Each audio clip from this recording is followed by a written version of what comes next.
유형자산. 유형자산 감가상각이에요. 유형자산 감가상각인데, 감가상각의 기본 개념을 보시면, PC방 얘기를 안 할 수가 없죠. PC방이 있어요.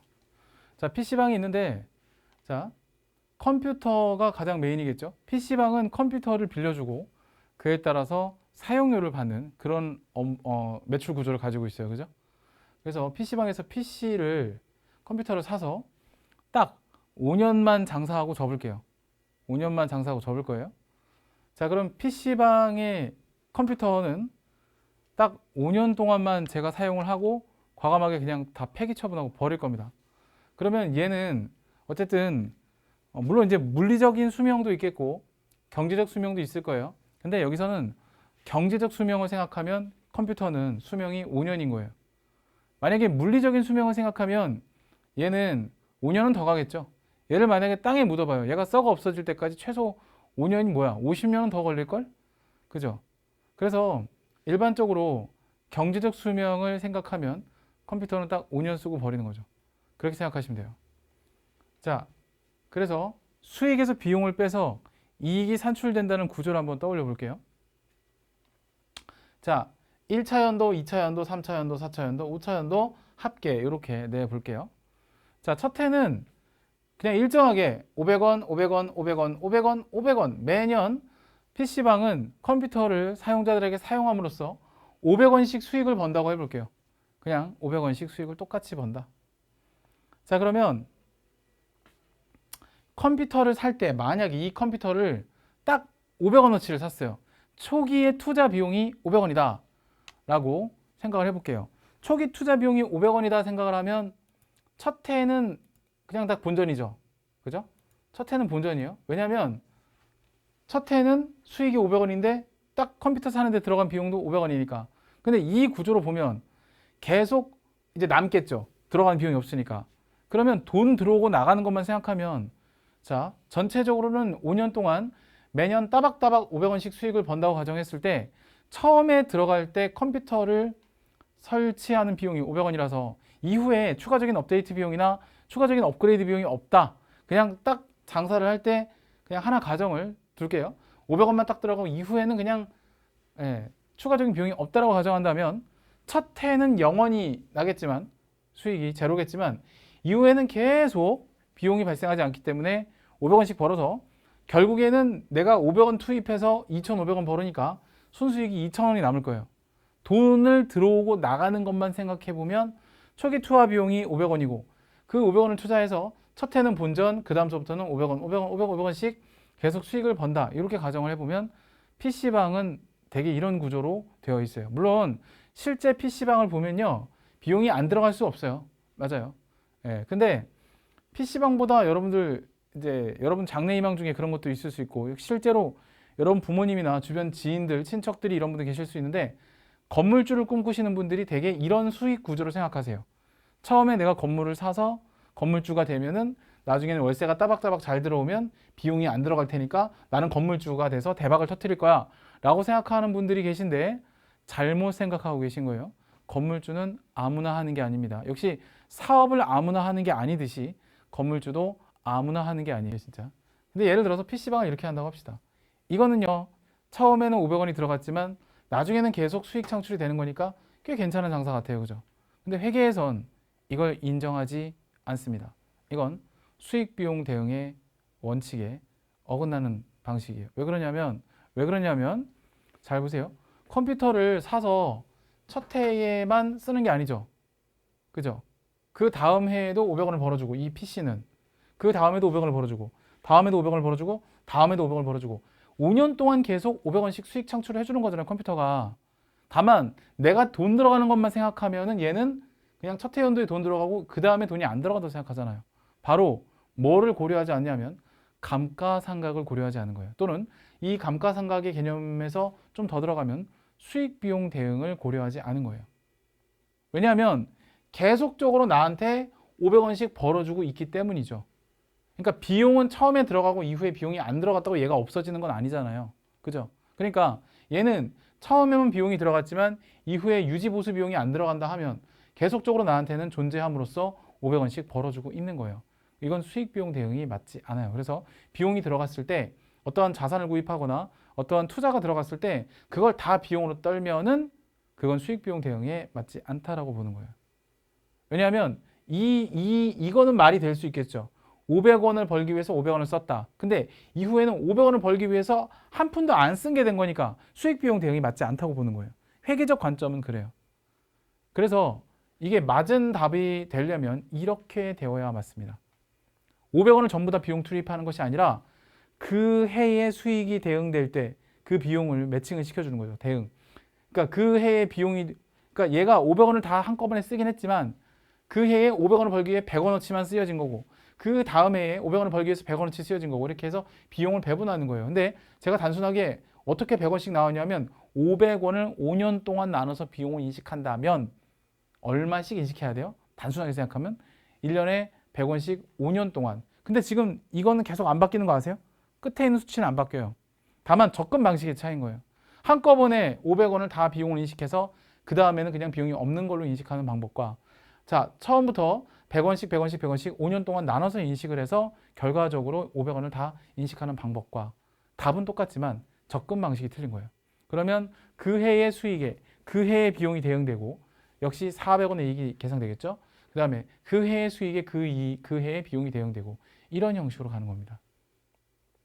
이게 수익비용 대응 원칙에 부합한 회계 처리다 라고 얘기를 해요. 자, 내용 아시겠죠? 네. 자, 좋아요. 자, 그러면 우리가 용어를 좀 공부해 볼까요? 감가. 감가라는 말은 도대체 뭐냐? 감가. 감가는 가치가 떨어졌다, 떨어진다라는 얘기예요. 이건 다 아시죠? 감가. 그죠? 자, 그러면 상각은 뭐냐? 사실 우리는 상각이란 말을 이미 공부했어요. 어디서 공부했어요? 대손상각.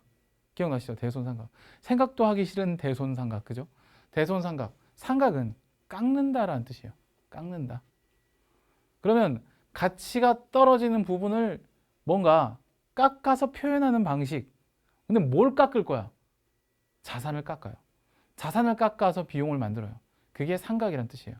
근데 가치가 감소하는 부분을 깎아서 만드는 거, 비용을 만드는 것을 감가상각이라고 하고 내가 매출 채권에 대해서 일부를 포기함으로써 깎아서 비용을 만드는 것을 대손상각이라고 하는 거예요. 그래서 뭐 관점은 다를 수 있는데 원리는 같아요. 그래서 감가상각. 자, 그래서 내용을 읽어보면 이렇습니다. 유형자산은 사용하거나 시간의 경과에 따라 물리적으로나 경제적으로 그 가치가 점차 감소하게 되는데 이를 감가라고 하며 이러한 현상을 측정하여 유형자산의 사용기간 동안 비용으로 배분, 아까 PC방의 PC 500원어치를 그죠? 비용으로 배분하는 절차가 있었죠? 이게 바로 감가상각이라고 합니다. 내용 아시겠죠? 자, 그래서 시험 문제용으로 이제 감가가 뭔지를 알았으니까 감가상각 대상 자산인 게 있고 아닌 게 있겠죠. 이번 시간에 배우시는 내용들은 대부분 다 감가상각에 대한 내용들이에요. 근데 아닌 게 시험 문제 많이 나와요. 중요합니다. 잘 보세요. 첫 번째는 뭐가냐면 토지예요. 땅은 오히려 시간이 지남에 따라 가치가 감소한다는 개념이 적용이 안 돼요. 반대로 오를 수 있거든요. 그래서 토지는 기본적으로 감가상각 대상이 아니라고 봅니다. 두 번째는 건설 중인 자산. 이거 건설 중인 자산이 뭔지 아시죠? 남양유업의 새끼줬소. 그죠? 자, 이게 뭐냐면 건설 중인 자산은 아직 완료되지 않고 완성되지 않았기 때문에 가치를 제대로 발휘하지 못한다고 보는 거예요. 그러니까 아직 완성 중인 것들은 원가 투입만 되는 거지 실질적으로 수익 창출에 직접적 간접적 기여를 하지 않는다고 보기 때문에 건설 중인 자산도 감가상각을 하지 않습니다. 자, 그 다음 세 번째, 요거는 시험 문제에 안 나와요 거의. 근데 1, 2번이 많이 나오고요. 나오면은 얘네들이 조금 문제가 어렵게 나오면 얘가 나오는데 보시면 영업활동에 사용하지 않는 유휴자산이다 라고 돼 있어요. 근데 폐기 예정 유휴자산입니다. 예를 들어 이런 게 있어요. 그냥 영업활동에 사용하지 않는 유휴자산이 이런 게 있어요. 요즘에는 제가 코로나 터지고선 워터파크를 한 번도 안 가봤어요. 여러분도 거의 그쵸? 안 가보신 것 같은데 그죠? 안 가봤어요 저도. 근데 워터파크에 가면 여름에는 개장을 하는데 겨울에는 개장을 하긴 하죠. 근데 실내 풀하고 실외 풀 중에 온천수나 뭐 이렇게 온수가 나오는 풀들은 운영을 하지만 정말 원가가 안 나오는 데들은 운영을 안 하는 곳들이 있어요. 예를 들어 워터슬라이드 같은 거. 그죠? 워터슬라이드 같은 경우는 여름에는 운영하는데 겨울에는 운영 안 하잖아요. 그죠? 엉덩이에 불 날 일 있어요? 추운데. 그죠? 그래서 그때는 안 해요. 그럼 왜 그래요? 계절적인 이유 때문에 일시적으로 운휴하는 거. 운휴가 뭐예요? 운행을 중단하는, 운행을 휴식기를 갖는 그것을 운휴라고 해요. 운휴. 예. 또는 유휴. 또 뭐가 있냐면 여름에 스키장을 생각하시면 돼요. 스키장은 겨울에 보통 운영하죠. 여름에 눈을 뿌릴 수가 없잖아요. 그죠? 그러니까 겨울에는 운영을 하지만 눈썰 매장도 마찬가지고 여름에는 대개 운영을 잘 안 하죠. 그죠? 그런 경우도 일시적인 유휴자산이에요. 이것도 영업활동에 사용하지 않는 유휴자산이에요. 그런데 중요한 건 뭐냐면 아까 얘기한 워터슬라이드랑 워터파크의 워터슬라이드랑 스키장이나 눈썰매장은 계절적인 이유 때문에 일시적으로 조업을 중단하는 거, 그죠? 폐기 예정은 아니란 말이에요. 그럼 무슨 얘기냐? 걔네들은 감가상각을 한다는 얘기예요. 실제로 여러분들 용평 리조트를 가시면 스키장이죠. 걔네들이 근데 땅하고 뭐, 그죠? 건물하고, 그다음 리조트 시설, 리프트 그런 것도 있죠. 대여용 장비들 이런 것도 다 감가상각 대상 자산들이거든요. 스키 장비 풀옵션을 갖추면 되게 비싸잖아요, 그죠? 근데 빌려주잖아요, 그거. 그러니까 그게 판매용으로 보면 상품인데요. 용평 리조트 입장에서 판매용으로 보면. 근데 판매용이 아니라 얼마에 그죠? 임대료를 받고 빌려주잖아요, 그죠? 그러니까 워터파크의 구명조끼도 결국에는 뭐예요? 이건 대여 자산이기 때문에 감가상각을 합니다. 예. 그리고 교체 주기가 되면 교체를 해요. 대여료를 받는 거기 때문에 판매하는 것이 아니기 때문에 아마 워터파크나 이런 때 스키장에서 일해 보신 분들 아시겠지만 알바해 보신 분들 아시겠지만 판매용은 따로 있죠. 대여용과 판매용을 나눠놔요. 그죠? 예. 그래서 대여용 같은 경우는 일시적인 운유 자산이 될 수 있어요. 하여튼 뭐 그래서 영업 활동에 사용하지 않는 유유 자산은 일반적인 경우에는 감가상각을 하는데 폐기를 예정으로 하고 있는 것은 감가상각을 하지 않습니다. 알겠죠? 이거 주의하시고요. 자, 넘어갈게요. 자, 유형자산 감가상각. 제가 이렇게 자꾸 뜸을 들인 이유는 지금부터 약 한 20분 동안 공부할 게 되게 어려운 내용이기 때문에 그렇습니다. 자, 집중해 볼까요? 자, 시작할게요. 자, 감가상각비 결정 요소가 있는데 첫 번째는 감가상각 대상 금액이에요. 얼마를 가지고 감가상각을 할 거냐. 보면 공식이 하나 나와 있죠. 취득원가에서 잔존 가치를 차감한 나머지. 그 다음에 감가상각 기간 도대체 몇 년을 가지고 할 거냐. 근데 앞에 말씀드렸지만 내용연수는 물리적인 내용연수가 아니에요. 물리적인 내용연수는 얘가 생성이 돼서 달아 없어질 때까지의 기간을 우리가 물리적 내용연수라고 하는데 사실은 회계에서는 실제로 사용되어지는 기간, 즉 경제적 내용연수예요. 사용되어진다는 얘기는 얘가 그죠 수익 창출을 위해서 기여하는 기간. 직관적으로 좀 얘기를 해보자면 여러분들 스마트폰 보통 교체 주기가 2년에 한 번씩이죠. 노예 계약 때문에. 그러면 그 스마트폰은 내용연수는 2년이라고 생각하시면 돼요. 그렇게 보시면 돼요. 경제적 내용연수.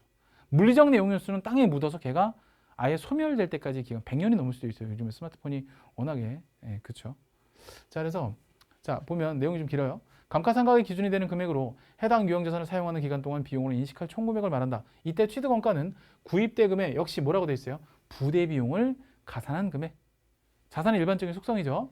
잔존가치는 자산을 내용연수가 종료하는 시점까지 사용하였다는 가정하에 자산을 처분 시 받을 수 있는 금액. 그러니까 쉽게 말하면 이런 거예요. 내가 스마트폰을 100만 원 주고 샀는데 2년 동안 썼어. 그러면 스마트폰의 취득원가는 100만 원. 그 다음에 2년 동안 썼어. 그럼 내용연수는 2년이 되는 거예요. 근데 내가 2년 동안 쓰고 나서 중고나라에 팔면 한 30만 원을 받을 것 같아. 그때 잔존 가치가 30만 원이 되는 거예요. 그러면 나는 감가상각을 얼마를 갖고 해야 돼요? 스마트폰이 100만 원인데 그 중에 팔아서 나중에 중고나라에서 팔아서 받을 금액이 30만 원 정도 예상이 돼.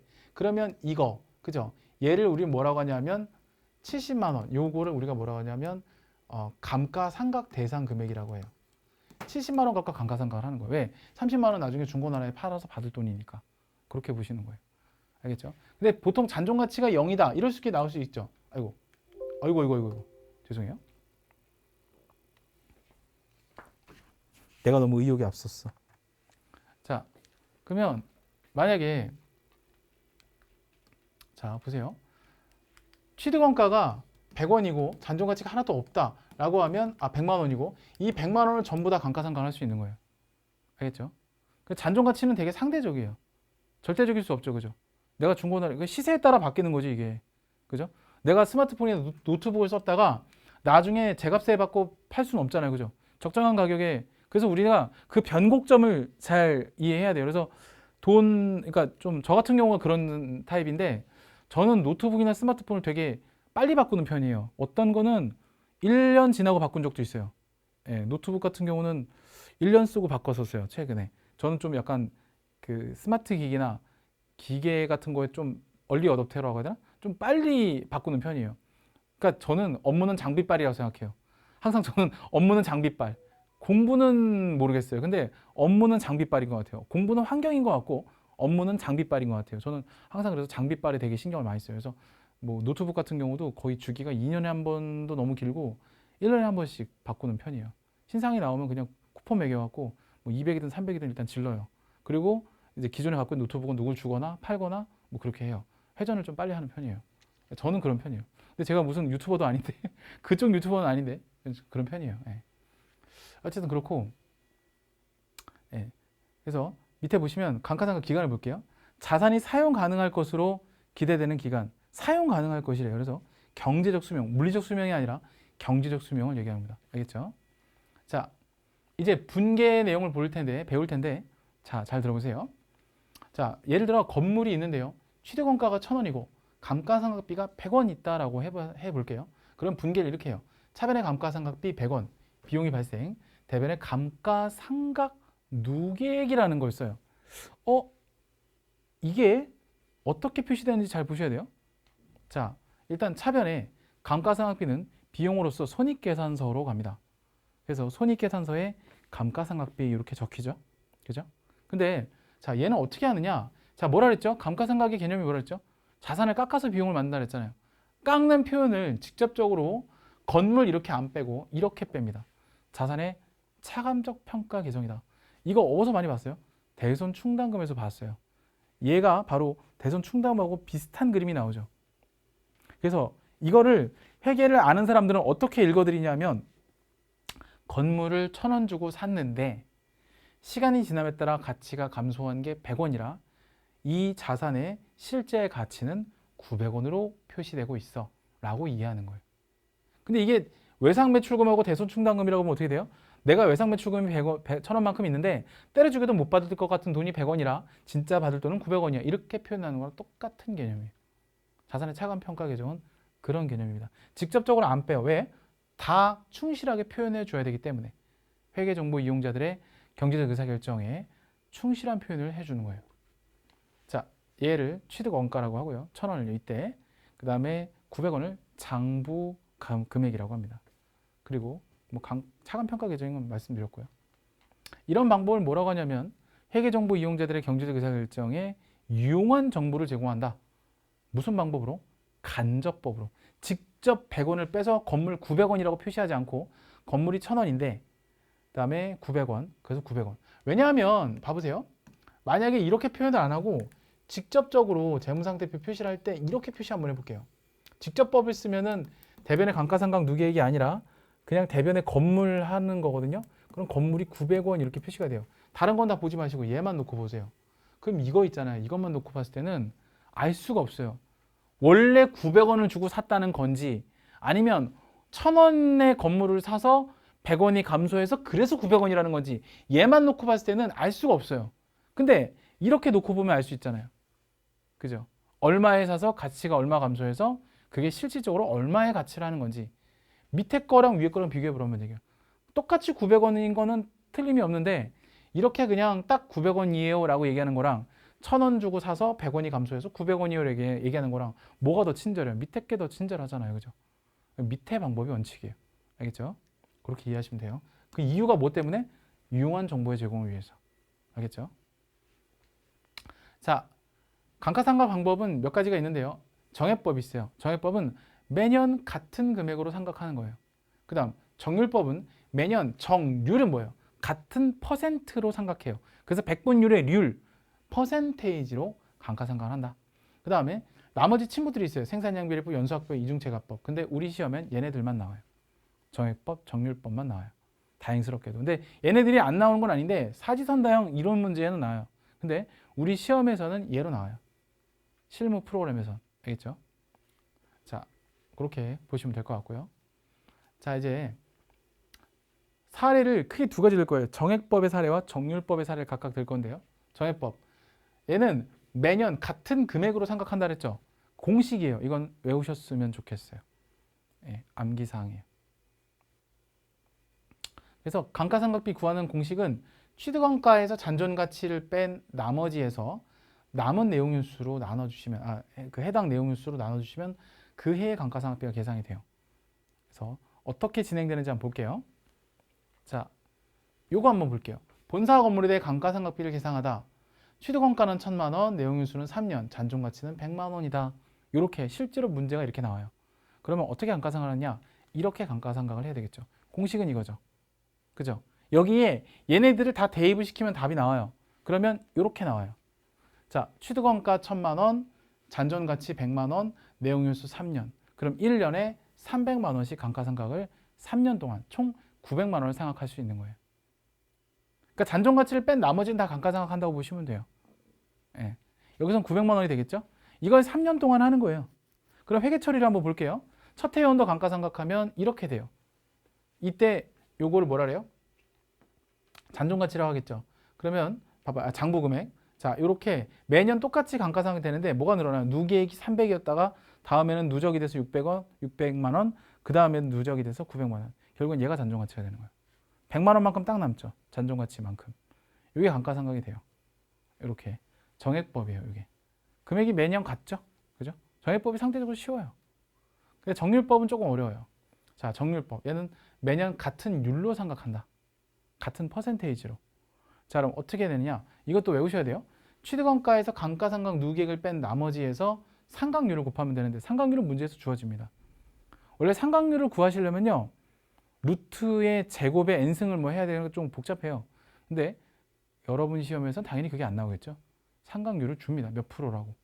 그래서 감가상각비를 계산하는데 이걸 다른 말로 취득원가에서 감가상각 누계액을 뺀 걸 미상각잔액이라고 부르기도 해요. 네, 시험 문제에서 참고하시고. 자, 그럼 어떻게 되느냐? 자, 똑같은 사례인데요. 여기까지는 똑같았어요. 아까 그죠?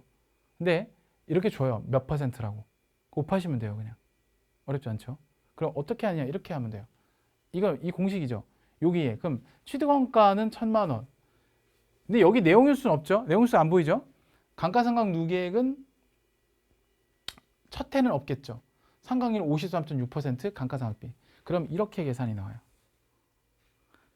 1,000만 원에서 잔존가치 없고 53.6%를 곱하면 536만 원이 감가상각비가 나오는데 이거 감가상각을 하면 누계액이 쌓이잖아요. 그러면 감가상각 안 한 금액은 1,000만 원에서 감가상각 누계액을 뺀 나머지니까 464만 원이 감가상각 안 한 미상각잔액이 돼요. 내년에는 얘를 갖고 똑같이 53.6%를 생각해요. 이렇게. 그러면 2487,040이 남겠죠. 얘가 이제 감가상각비가 되는 거고. 자, 1,000만 원에서 얘 삼각했고 얘 삼각했으니까 나머지가 이게 돼요. 요걸 가지고 또 53.6% 생각을 하는 거예요. 그럼 이렇게 돼요. 이런 식으로 가요. 그런데 이건 계산상에 그렇고요. 실제로 보면 조금 끝전이 안 맞아서 어거지로 맞추는 부분이 있는데 그건 뒤에 설명드릴게요. 보세요. 첫 해 연도 감가상각비, 감가상각 누계액. 원리는 똑같아요. 다만 자, 여기 또 똑같게 나오죠. 다만 아까랑 다른 점은 뭐냐면 아까는 300만 원씩 정액법이 똑같았는데 정률법은 퍼센테이지가 똑같은 방법이다 보니까 감가상각비랑 감가상각 누계액이 해마다 틀려요. 그래서 재무상태표가 틀리게 나와요. 근데 웃긴 건 결론은 같아야 돼요. 다시 한번 결론은 같아야 돼요. 잔존가치가 100만 원이면 딱 맨 마지막에 감가상각 누계액은 900만 원이 되어야 돼요. 그래서 2차 연도도 이렇게 들어갑니다. 똑같이. 마지막 연도는 실제로 계산하면 이 금액이 나오거든요. 근데 이 금액으로 안 하고요. 보세요. 분기하는 금액이 좀 틀리죠. 왜? 결론이 같아야 되기 때문에. 100만 원으로 미상각 그 잔존 가치가 100만 원만 남기고 나머지 다 생각하는 개념이기 때문에 끝의 연도는 이게 사실 53.6%가 똑 떨어지는 금액이 아니고요. 3년의 감가상각비를 루트의 제곱에 n승을 씌워서 계산을 해보면, 왜 우리가 원주율을 수학 공부할 때 3.14라고 하지만 엄밀히 따지면 3.14하고 뒤에 뭐 무한대로 나가잖아요, 숫자가. 근데 우리가 그냥 계산의 편의상 원주율을 3.14로 계산하는 것처럼 얘도 그냥 계산의 편의상 소수점 이하 몇 자짜리까지 이렇게 가정을 두고 시작해요. 그래서 끝전이 안 맞기 때문에 이건 어쩔 수 없는 영원한 오차예요. 그래서 회계에서는 그냥 이렇게 마지막 연도에는 나오더라도 이 계산식으로 가지 않고 그냥 감가상각 누계액이 900만 원이 될 때까지만 생각하게끔 돼 있어요. 알겠죠? 이거 잘 기억하시고 넘어가겠습니다. 지금까지 배워했던 내용들을 간단하게 정리를 해보면요. 정액법은 300만 원씩 일정하게, 누계액이 900만 원이었고요. 정률법은 초기에는 좀 많아 보였지만 결국엔 900만 원 이렇게 생각이 돼요. 그래서 이 내용을 보면 정액법은 매년 감가상각비가 일정하지만 정률법은 첫 해는 많고 둘째, 셋째부터 계속 뭐야? 팍 떨어지죠. 감소하게 돼 있어요. 네, 감소. 그리고 자, 이 둘 중에 초기에는 536만 원, 정률법이 더 커요. 1차 연도는. 2차 연도부터 역전하죠. 정액법이 더 커요. 3차 연도도 정액법이 더 커요. 그죠? 이렇게 돼요. 이게 약간 이게 연애랑 비슷해요. 연애 우리가 이제 친구들 이제 남자친구 여자친구 사귀다 보면 이게 되게 이래요. 처음에는 막 불타올라요. 아, 막 서로 막 죽고 못 살 것 같아. 그러다가 나중에는 이렇게 손을 잡으면 이게 네 손인지 내 손인지 별로 구분이 안 가. 설렘이 없어. 진짜 그래요. 그게 이게 점점 감정이 떨어지는 거야. 하물며 사람도 그런데, 그죠? 예. 그러니까 회계도 그런 걸 따라가는 것 같아요. 그래서 실제로 시험 문제에 나오면 뭐라고 나오냐면 이 두 방법 중 수익 비용 대응 원칙에 가장 부합한 방법이 뭐냐고 하면 얘라 그래요. 정률법. 초기에는 활활 타오르다가 나중에 시들어드는 약간 이게 이렇게 쭉 초지일관하게 계속 이렇게 해야 되는데 이 사람 마음하고 다를 게 없는 것 같아요. 항상 근데 우리는 지금도 그래요, 여러분들. 처음에 저랑 만나셨을 때 첫 시간 때 가졌던 마음을 끝까지만 유지하려고만, 그게 처음 마음하고 끝의 마음하고 다를 수밖에 없어요. 점점 떨어지지. 마음이 점점 떨어지고 공부하다 보면 자꾸 어려운 거 나오고 그러면 머리가 아프니까 너무 힘들고 짜증나고 막 그런단 말이야. 그런 마음에서 멀어진다고. 자, 시험 문제는 이렇게 어려운 말이 나와요. 감가상각 초기에 정률법이 정액법보다 감가상각비 비용이 더 많이 계상되며 상대적으로 비용이 많이 계상되면 어떻게 돼요? 이익도 그죠? 정률법이 더 적다. 이렇게 갈 수 있어요. 이 말을 이 왼쪽에 있는 내용을 보면서 이해하셔야 돼요. 시험 문제는 이 그림으로 나오는 게 아니라 이렇게 나와요. 이 말이 맞는지 틀리는지를 판단하셔서 1, 2, 3, 4번 답 중에 하나를 고르셔야 돼요. 그러니까 이 말을 잘 이해하시라고. 알겠죠? 자, 그리고 계속 보면 뭐 이런 건 의미 없어요. 크게 의미 없어요. 시험과 관계도 없고. 넘어갈게요. 자, 이제 마지막입니다. 유형자산 처분. 유형자산을 이제 감가상각을 하고 잘 쓰다가 팔 수도 있겠죠. 그죠? 팔 수 있어요. 그럼 정확하게 계산을 해야 돼요. 그래서 유형자산의 처분 시 금액과 장부금액, 장부금액이라는 얘기는 뭐예요? 취득원가에서 감가상각 누계액 뺀 나머지죠. 비교를 해서 차액에 대한 금액을 유형자산 처분 이익 또는 처분 손실, 합성어로 유형자산 처분 손익으로 인식을 합니다. 또한 회계 기간 중에, 그러니까 연도 중에 내가 쓰다가 유형자산을 처분할 경우에는 그 쓴 기간까지만큼은 감가상각을 하고 그리고 나서 팔아야 돼요. 그래서 처분 시점까지 사용한 기간의 감가상각비를 먼저 인식. 이걸 뭐라고 하냐면 선상각이라 해요. 선상각 후 처분. 감가상각을 먼저 하고 그 다음에 처분을 해야 돼요. 그래서 처분 손익을 인식해야 된다. 요거 되게 중요한 내용이에요.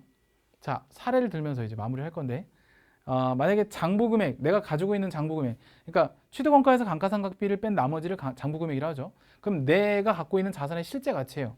실제 가치보다 돈을 더 많이 받아요. 그러면 이건 난 이익을 본 거니까 유형자산 처분 이익이라고 합니다. 근데 내 실제 가치보다, 이건 영업의 수익이고요. 내 실제 가치보다 내가 금액을 덜 받아요. 덜 받으면 그만큼 손해본 거잖아요. 영업의 비용에 유형자산 처분 손실로 처리합니다. 아시겠죠? 이거 어렵지 않아요. 그러니까 정확한 건 뭐냐면 내가 장부 금액을 정확하게 계산할 줄 알면 돼요. 그러면 처분 금액은 어차피 문제에서 딱 주어지기 때문에 이거 구하는 건 정말 일도 아니에요. 자, 사례 두 가지만 보고 마칠 거예요. 이익 보는 경우 하나랑 손실 보는 경우 하나, 이렇게 하고 마무리할게요.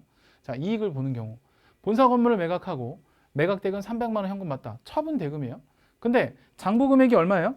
1000만 원인데 가치가 감소한 게 800만 원이면 이 이 건물의 실제 가치는 200만 원이겠죠.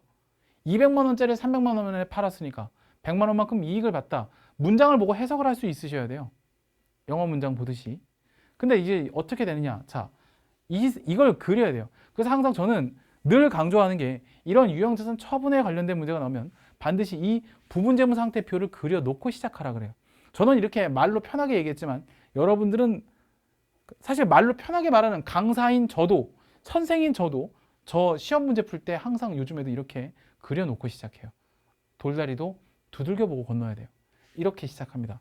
그러면 1000만 원짜리 건물이 800만 원 감소해서 실제 가치는 200만 원인데 그걸 300만 원에 팔았으니까 100만 원만큼 이익을 받겠지라고 마음속에 어느 정도 염두에 놓고 하시면 돼요. 자, 잘 보세요. 이제 순서가 있어요. 첫 번째는 일단 건물을 날려줘요. 얘가 1번이에요. 건물이 대변에 갑니다. 건물을 팔았으니까 날려줘야 되잖아. 여기 줄가 있는 거 보이죠? 줄가 있어요, 지금.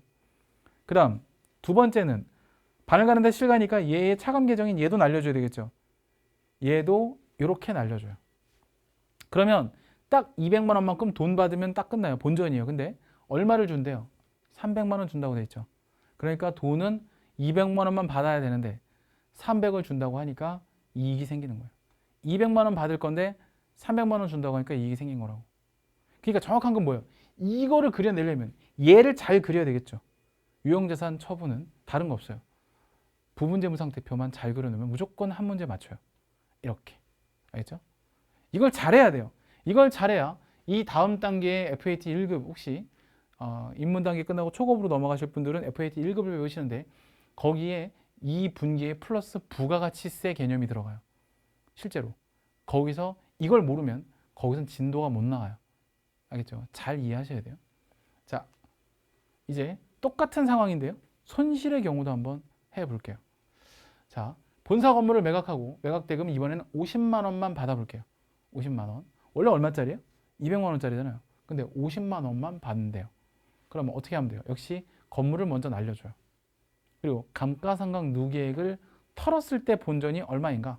200만 원이잖아요. 똑같이, 그죠? 근데 얼마밖에 안 준대요? 50만 원밖에 안 준다고 돼 있죠? 그럼 나 얼마 손해예요? 150만 원이 손해겠죠? 이렇게 돼요. 그렇죠? 그러니까 800만 원 감가상각 누계액을 빼고 200만 원을 받아야 되는데 50만 원밖에 못 준다고 하니까 150만 원만큼 팔아서 손해 본 거예요. 유형자산 처분 손실이라고 합니다. 개념 이해하시겠죠, 이거? 이렇게 되는 거예요. 됐죠?